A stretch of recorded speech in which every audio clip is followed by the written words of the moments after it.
Izingubo ezinhle ezifudumele ezithungwe ngothando zifike ngesikhathi esilungile samakhaza asebusika.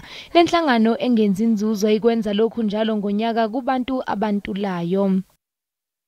Madiba said it's all in our hands.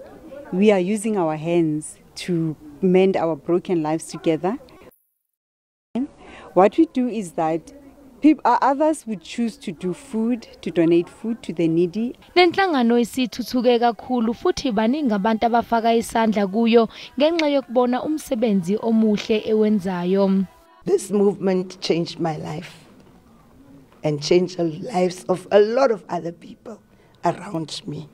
I was inspired by the learners who I teach. I teach learners with special educational needs.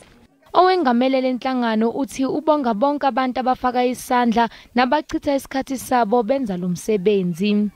It is a family, 60 family of thousands and thousands of nitwits for Madiba. As we knit our lives together, we knit our nation together, and we knit nations together. And I'm just so proud.